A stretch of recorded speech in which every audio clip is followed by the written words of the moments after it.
أعوذ بالله من الشيطان الرجيم بسم الله الرحمن الرحيم وصلى الله على نبي الكريم. yan uwana jama'a jihar Kano da ma Najeriya da duniya gabaki daya, assalamu alaikum wa rahmatullahi ta'ala wa barakatuh. Kamar yadda kowa ya sani, ba ma a Kano ko Najeriya ba, duka duniya, cewa Allah ya kawo mu wani zamani na annoba, wani ciwo da ya taso daga ƙasar China wanda aka sawa suna coronavirus, wanda ya faro daga wannan ƙasa ta China ya bazu a duniya, ya shigo Najeriya, yanzu ya shiga ko'ina daga ciki da jihar mu ta Kano a wannan lokaci. Nan nake son jawo hankalin al'ummar mu gabaki daya da cewar wannan ciwo gaskiya ne, wannan ciwo ya zama annoba a duniya, kuma ya zama wajibi duka al'umma mu ɗauki mataki na kare kai, musamman bisa ga shawarwari na likitocinmu. Ya kamata duka al'umma su ci gaba da sauraron hukumominmu na lafiya na gida da na waje domin neman mafita a wannan lokaci. Musamman likitoci suna gaya mana cewar a yi ƙoƙari a rinƙa yin nesa da juna, a yi ƙoƙari a sa takunkumi, saboda ba a son wani yawu ko majina ko wani numfashi mai ƙarfi da ya fito mutane su shaƙe shi. Likitoci suna ba mu shawara da cewa mu rinka wanke hannayenmu a kowane lokaci, ma'ana mu tabbatar da yin tsafta ta jikinmu da inda muke kwana da inda muke mu'amala.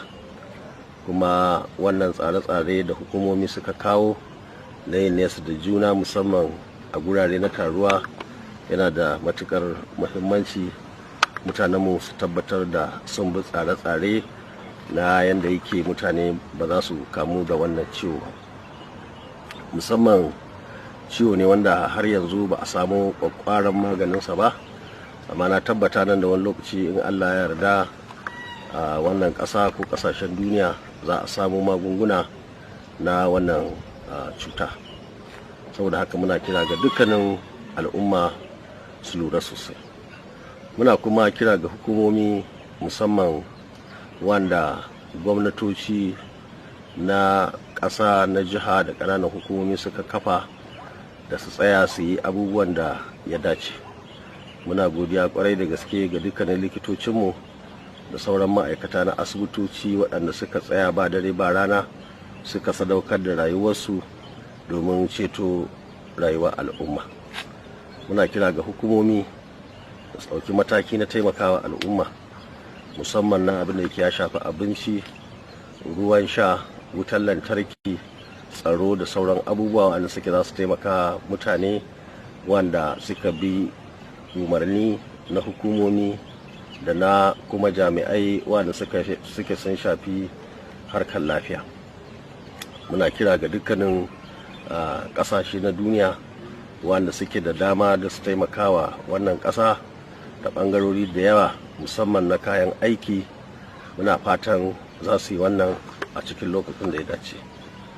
A wannan lokaci nake son sanar da tawa gudunmuwar na tunda wannan abu ya taso, muke ta ƙoƙarin gyaggyara sassa da yawa wanda suke sun shafi inda nake a Kano, musamman asibiti wanda muke ginawa, Kwankwasiya Clinic, wanda zai taimaka wa membobinmu a nan gaba na abubuwa da yawa, musamman mata. Muka ga ya dace mu shirya shi, mu zuba gadaje, mu zuba kujeru da abubuwan rubutu da sauran dukkanin abin da ya kamata, wanda yake a halin yanzu wannan asibiti mun sa masa gado 65. Kuma dama tsarinmu shine mu ba wannan kwamiti wanda yake tafiyar da wannan aiki na corona a jihar Kano. Saboda haka wannan asibiti yana hannun mai girma Dr. Yunusa Adamu Dangwani, wanda na ba da umarnin cewar inda bukata domin a taimakawa al'umma da dukkanin wani sassa na gidana wanda yake a Kano wanda zai taimakawa al'umma domin samun sauƙi. Muna kira ga dukkanin shugabanni waɗanda suke a Kano da ƙasar nan da ma duk inda suke a duniya su ba da gudunmawa domin tabbatar da cewa al'umma sun samu sauƙi. Musamman na kira ga masu hali a Kano da Najeriya, a unguwanni, a gidaje, a ƙananan hukumomi da su tabbatar da cewar sun ba da gudunmawa ko da ta abinci ce ko da ta waɗansu abubuwan da za su taimakawa al'umma su samu sauƙi a wannan lokaci mawuyaci da muke ciki. Muna addu'a Allah ya ci gaba da kiyaye mu, Allah ya ba mu zaman lafiya a wannan ƙasa tamu da ma duniya gabaki ɗaya. Jama'a, salamu alaikum.